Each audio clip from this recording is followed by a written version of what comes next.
Hello friends, once again welcome back to my channel. Today we are going to solve the question answers from the 5th standard. It is a Tili Kannada. The chapter name, the chapter 14, Gandhiji ಜೀವನದ ನೈಜ ಸಂಗತಿಗಳು. ಈ ದಿನ ನಾವು 5ನೇ ತರಗತಿಯ ತಿಳಿ ಕನ್ನಡ ಗಾಂಧೀಜಿ ಜೀವನದ ನೈಜ ಸಂಗತಿಗಳು ಈ ಪಾಠದ ಪ್ರಶ್ನೋತ್ತರಗಳನ್ನು ಮತ್ತು ಭಾಷಾಭ್ಯಾಸ ಎಲ್ಲವನ್ನು ನೋಡೋಣ. ಆಮೇಲೆ ಭಾಷಾಭ್ಯಾಸದ ಪಾರ್ಟನ್ನು ನಾನು ಇಂಗ್ಲೀಷಲ್ಲೂ ಸಹ ಎಕ್ಸ್ಪ್ಲೇನ್ ಮಾಡ್ತಾ ಇದ್ದೀನಿ. ಪದಗಳ ಅರ್ಥವನ್ನು, ಕವಿ ಪರಿಚಯವನ್ನು ಸಹ ಈಸಿ ಆಗೋಕ್ಕೋಸ್ಕರ, ಇಂಗ್ಲೀಷ್ ಮೀಡಿಯಮಲ್ಲಿರುವಂತಹ ಮಕ್ಕಳಿಗೆ ಈಸಿ ಆಗೋಕ್ಕೋಸ್ಕರ ಇಂಗ್ಲೀಷಲ್ಲೂ ಸಹ ಎಕ್ಸ್ಪ್ಲೇನ್ ಮಾಡ್ತಾ ಇದ್ದೀನಿ. ನಾವು ಮೂವ್ ಆನ್ ಟು ದ ಕೃತಿಕಾರರ ಪರಿಚಯ, ಆಥರ್ಸ್ ಇಂಟ್ರೊಡಕ್ಷನ್. ಗಾಂಧೀಜಿ ಜೀವನದ ನೈಜ ಸಂಗತಿಗಳು ಪಾಠವನ್ನ ಉಮಾಶಂಕರ ಜೋಶಿ ಅವರು ಬರೆದಿರುವ ಎಲ್ಲರ ಸಂಗಾತಿ ಎಲ್ಲರ ಮಿತ್ರ ಪುಸ್ತಕದಿಂದ ಆರಿಸಲಾಗಿದೆ. ಈ ಪುಸ್ತಕವನ್ನ ನ್ಯಾಷನಲ್ ಬುಕ್ ಟ್ರಸ್ಟ್ ಇಂಡಿಯಾ ಪ್ರಕಟಿಸಿದೆ. The lesson real facts of Gandhiji's life is selected from the book Ellara Sangati Ellara Mitra, written by Umashankar Joshi. This book is published by National Book Trust India. Okay. Next, move on to the word meanings. ಅರಿವೆ, ಬಟ್ಟೆ ಅಂದರೆ cloth. ಅರ್ಧಾಣೆ ಅಂದರೆ ಅರ್ಧ ಆಣೆ, ಒಂದು ನಾಣ್ಯದ ಅರ್ಧ ಬೆಲೆ, half the value of A coin. ಆಣೆ ಅಂತ ಅಂದರೆ ಕಾಯಿನ್, ಅರ್ಧ ಆಣೆ ಅಂದರೆ half the value of A coin. Okay. ಉದಾರ, ಧಾರಾಳ, ಜನರಸ್. ಚೆಕ್ಕು, ಬ್ಯಾಂಕ್ ಹುಂಡಿ ಚೀಟಿ, ಬ್ಯಾಂಕ್ ಡ್ರಾಫ್ಟ್ ಸ್ಲಿಪ್. ಭಗಿನಿ, ಒಡ ಹುಟ್ಟಿದವಳು, ಸಹೋದರಿ, ಸಿಸ್ಟರ್. ಮೌಲ್ಯ, ಬೆಲೆ, ಕಿಮ್ಮತ್ತು, ಪ್ರೈಸ್. ವ್ಯಸನ, ಚಿಂತೆ, ದುಃಖ, ವರಿ ಆರ್ ಸಾರೋ. ಹೃದಯ ಕರಗಿ ನೀರಾಯಿತು, ಕರುಣೆ, ಮರುಕ ಹುಟ್ಟಿತು ಅಂತ, ಮರ್ಸಿ ಆರ್ ಪಿಟಿ ಅರೋಸ್. ಆಣೆ ಒಂದು ನಾಣ್ಯ, ಅ ಕಾಯಿನ್. ಆಗ್ರಹ, ಬಲವಂತ, ಒತ್ತಾಯ, ಇನ್ಸಿಸ್ಟೆನ್ಸ್. ಗಳಿಕೆ, ಸಂಪಾದನೆ, ಆದಾಯ, ಇನ್ಕಮ್. ಬಂಧು, ನೆಂಟ, ಸಂಬಂಧಿಕ, ರಿಲೇಟಿವ್. ಭೂಷಣ, ಅಲಂಕಾರ, ಆರ್ನಮೆಂಟೇಷನ್. ವೇಷ, ಉಡುಗೆ, ಅಟೈರ್. ಸರ್ವಸ್ವ, ಸಮಸ್ತ ಸ್ವತ್ತು, ಸಮಸ್ತ ಆಸ್ತಿ, means entire property. Okay. Next move on to the question answers. ಬಾಪೂಜಿಯ ವೇಷಭೂಷಣ ಕಂಡು ಬಾಲಕನಿಗೆ ಏಕೆ ವ್ಯಸನವಾಯಿತು? ಉತ್ತರ, ಇಷ್ಟೊಂದು ದೊಡ್ಡ ಬಾಪು ಆದರೂ ಅವರ ಮೈ ಮೇಲೆ ಒಂದು ಅಂಗಿಯೂ ಇಲ್ಲವಲ್ಲ ಎಂದು ಕಂಡು ಬಾಲಕನಿಗೆ ವ್ಯಸನವಾಯಿತು.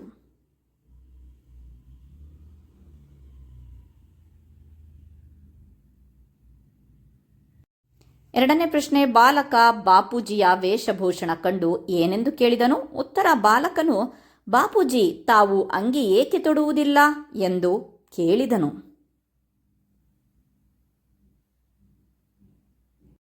ಮೂರನೇ ಪ್ರಶ್ನೆ, ಬಾಪೂಜಿಯ ಮಾತುಗಳಿಂದ ಹುಡುಗನ ಹೃದಯ ಕರಗಿ ನೀರಾಯಿತು, ಏಕೆ? ಉತ್ತರ, ಮಗು, ನನ್ನ ಹತ್ತಿರ ಹಣ ಎಲ್ಲಿದೆ?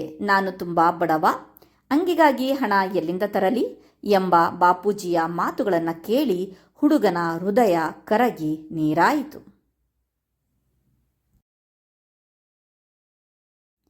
ಹುಡುಗ ಬಾಪೂಜಿಗೆ ಯಾವ ರೀತಿ ಸಹಾಯ ಮಾಡುವುದಾಗಿ ಹೇಳಿದನು? ಉತ್ತರ, ಹುಡುಗನು ತನ್ನ ಅಮ್ಮನಿಗೆ ಹೊಲಿಗೆ ಬರುತ್ತದೆ, ಆದ್ದರಿಂದ ತಾನು ತನ್ನ ಅಮ್ಮನಿಗೆ ಹೇಳಿ ಬಾಪೂಜಿಗಾಗಿ ಅಂಗಿ ಹೊಲಿಸಿ ಕೊಡುವುದಾಗಿ ಹೇಳಿದನು. ಐದನೇ ಪ್ರಶ್ನೆ, ಗಾಂಧೀಜಿಯವರನ್ನ ಭೇಟಿ ಮಾಡಲು ಬಂದ ಮುದುಕಿ ಹೇಗಿದ್ದಳು? ಉತ್ತರ, ಆಕೆಯ ಕೂದಲೆಲ್ಲ ಬೆಳ್ಳಗಾಗಿತ್ತು, ಸೊಂಟ ಬಗ್ಗಿತ್ತು ಮತ್ತು ಚಿಂದಿ ವಸ್ತ್ರ ತೊಟ್ಟಿದ್ದಳು. ನೆಕ್ಸ್ಟ್ ಪ್ರಶ್ನೆ, ಗಾಂಧೀಜಿ ಹಣವನ್ನು ಏಕೆ ಸಂಗ್ರಹಿಸುತ್ತಿದ್ದರು? ಉತ್ತರ, ಗಾಂಧೀಜಿ ಅವರು ಚರಕ ಸಂಘದ ಸಹಾಯಾರ್ಥವಾಗಿ ಹಣವನ್ನು ಸಂಗ್ರಹಿಸುತ್ತಿದ್ದರು. ನೆಕ್ಸ್ಟ್ ಪ್ರಶ್ನೆ, ಏಳನೇ ಪ್ರಶ್ನೆ, ಗಾಂಧೀಜಿಯವರನ್ನು ಭೇಟಿಯಾದ ಮುದುಕಿ ಏನು ಮಾಡಿದಳು? ಉತ್ತರ, ಆ ಮುದುಕಿ ಬಾಪುವಿನ ಪಾದಗಳನ್ನು ಮುಟ್ಟಿ ತನ್ನ ಹೊಂಟಿನಿಂದ ಒಂದು ಅರ್ಧಾಣೆಯನ್ನು ತೆಗೆದು ಅವರ ಪಾದಗಳ ಬಳಿ ಇಟ್ಟು ಹೊರಟು ಹೋದಳು. ಇದು ಏಳನೇ ಪ್ರಶ್ನೆಗೆ ಉತ್ತರ. ನೆಕ್ಸ್ಟ್ ನೋಡೋಣ, ಎಂಟನೇ ಪ್ರಶ್ನೆ, ಚರಕ ಸಂಘದ ಲೆಕ್ಕಪತ್ರಗಳನ್ನು ಯಾರು ಇಡುತ್ತಿದ್ದರು? ಉತ್ತರ, ಸೇಠ್ ಜಮನಾಲಾಲ್ ಬಜಾಜ್ ಅವರು ಚರಕ ಸಂಘದ ಲೆಕ್ಕಪತ್ರಗಳನ್ನು ಇಡುತ್ತಿದ್ದರು. Next move on to the next main. ಈ ಕೆಳಗಿನ ಪ್ರಶ್ನೆಗಳಿಗೆ 2-3 ವಾಕ್ಯಗಳಲ್ಲಿ ಉತ್ತರಿಸಿರಿ. ಮೊದಲನೇ ಪ್ರಶ್ನೆ, ಬಾಪೂಜಿ ಅಂಗಿ ತೊಡೆದಿರುವುದಕ್ಕೆ ಕಾರಣಗಳು ಯಾವುವು? ಉತ್ತರ, ಬಾಪೂಜಿ ತನಗೆ 40 ಕೋಟಿ ಬಂಧು ಭಗಿನಿಯರಿದ್ದಾರೆ ಎಂದು ಹೇಳಿದರು. ಎಲ್ಲಿಯವರೆಗೆ ಅವರೆಲ್ಲರ ಮೈ ಮೇಲೆ ಅಂಗಿ ಇರುವುದಿಲ್ಲವೋ ಅಲ್ಲಿಯವರೆಗೆ ತಾನೊಬ್ಬನೇ ಹೇಗೆ ಹಾಕಿಕೊಳ್ಳಲಿ ಎಂದು ಅವರು ಅಂಗಿ ತೊಡೆದಿರುವುದಕ್ಕೆ ಕಾರಣ ನೀಡಿದರು. ನೆಕ್ಸ್ಟ್ ಪ್ರಶ್ನೆ, ಮುದುಕಿ ನೀಡಿದ ಅರ್ಧಾಣೆ ಗಾಂಧೀಜಿಯವರಲ್ಲಿ ಯಾವ ಭಾವನೆಗಳನ್ನು ಮೂಡಿಸಿತು? ಉತ್ತರ, ಆ ಮುದುಕಿ ನೀಡಿದ ಅರ್ಧಾಣೆಯು ಕೋಟಿ ರೂಪಾಯಿಗಳಿಗಿಂತ ಹೆಚ್ಚಿನ ಮೌಲ್ಯದ್ದಾಗಿದೆ ಎಂದು ಗಾಂಧೀಜಿ ನುಡಿದರು. ಏಕೆಂದರೆ ಆ ಅರ್ಧಾಣೆ ಆ ಮುದುಕಿಯ ಇಡೀ ಜೀವಮಾನದ ಗಳಿಕೆಯೇ ಆಗಿರಬಹುದು ಮತ್ತು ಅವಳು ತನ್ನ ಸರ್ವಸ್ವವನ್ನೇ ಕೊಟ್ಟಿದ್ದಾಳೆ.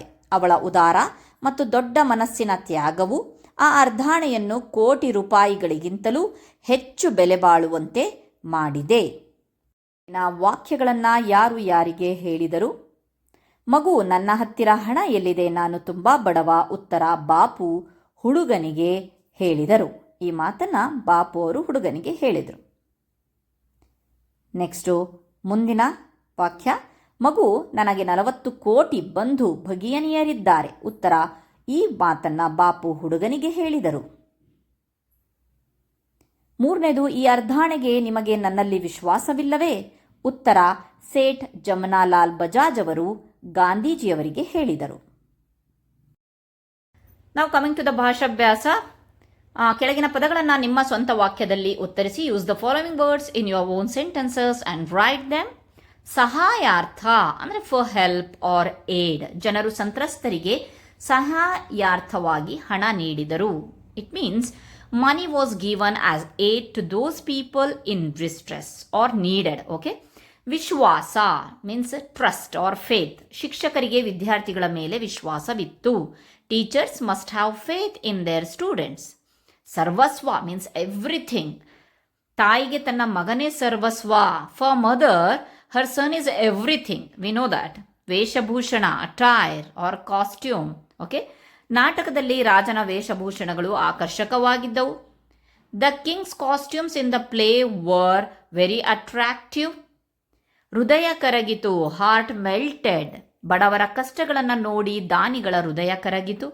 Seeing the difficulties of the poor, the arts of the elders melted. Okay. Next main, ಈ ಕೆಳಗಿನ ಪದಗಳಿಗೆ ವಿರುದ್ಧಾರ್ಥಕ ಪದಗಳನ್ನು ಬರೀರಿ. Right the opposite words for the or the antonyms for the following words. Opposite or nothing but antonyms. Okay. ಬಡವ ಶ್ರೀಮಂತ, poor rich. ವಿಶ್ವಾಸ ಅವಿಶ್ವಾಸ, trust ಡಿಸ್ಟ್ರಸ್ಟ್. ಉದಾರ ಕೃಪಣ ಅಥವಾ ಜಿಪುಣತನ ಅನ್ಬೋದು. ಜನರಸ್ ಆರ್ ನಾವು ಮಿಸರ್ ಅಂತ ಹೇಳ್ಬೋದು. ಜಿಪುಣರಾಗಿರ್ತಾರಲ್ಲ ಅವರಿಗೆ. ಓಕೆ. ನೆಕ್ಸ್ಟ್ ಥಾಟ್ ವಿಚಾರ ಅವಿಚಾರ, thoughtless. Okay. Thoughtful or thoughtless ಅಂತಲೂ ಹೇಳ್ಬೋದು. ವಿಚಾರ. ನೆಕ್ಸ್ಟ್ ಈ ಕೆಳಗಿನ ಪದಗಳನ್ನು ಬಿಡಿಸಿ ಬರಿಬೇಕಂತೆ. ಅರ್ಧಾಣೆ, ಅರ್ಧ ಪ್ಲಸ್ ಆಣೆ. ಸೊ ನೆನಪಿರ್ಲಿ, ಇದನ್ನು ನಾವು ಪೂರ್ವ ಪದ, ಇದನ್ನು ಉತ್ತರ ಪದ ಅಂತ ಹೇಳ್ತೀವಿ. ಪೂರ್ವ ಪದನ ನಾವು ಬಿಡಿಸ್ಬರ್ದಾಗ ಯಾವುದೇ ಒಂದು ಪದನ ನಾವು ಬಿಡಿಸ್ಬರಿತಿದೀವಿ ಅಂತಂದರೆ ಎರಡೂ ಸಹ ಮೀನಿಂಗ್ ಕೆಡಬಾರ್ದು. ಅರ್ಧ ಆಣೆ ಎರಡಕ್ಕೂ ಮೀನಿಂಗ್ ಇದೆ. ಓಕೆ. ನಾನು ಅರ್ಧಾಣೆ ಅಂತ ಬರೆದು ಪ್ಲಸ್ ಆಣೆ ಅಂತ ಬರೆಯೋಕ್ಕಾಗಲ್ಲ. ಸೊ ಅರ್ಧ ಪ್ಲಸ್ ಆಣೆ. ಸಹಾಯಾರ್ಥ, ಸಹಾಯ ಪ್ಲಸ್ ಅರ್ಥ.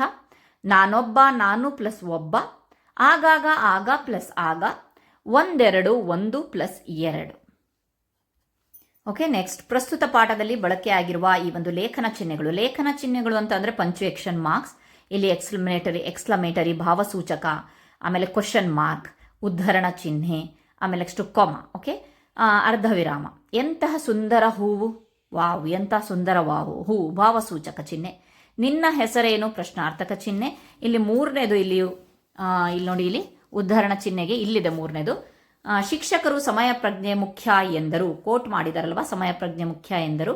ನೆಕ್ಸ್ಟು ಭಾರತ ನಮ್ಮ ದೇಶ, ಸುಂದರ, ವಿಶಾಲ ಮತ್ತು ಸಂಪನ್ನ ದೇಶ. ಇಲ್ಲಿ ಕೊಮ ಹಾಕಿದ್ದಾರೆ. ಸೊ ಹಾಗಾಗ್ಬಿಟ್ಟು this is all about the question answers from this chapter. Thank you friends.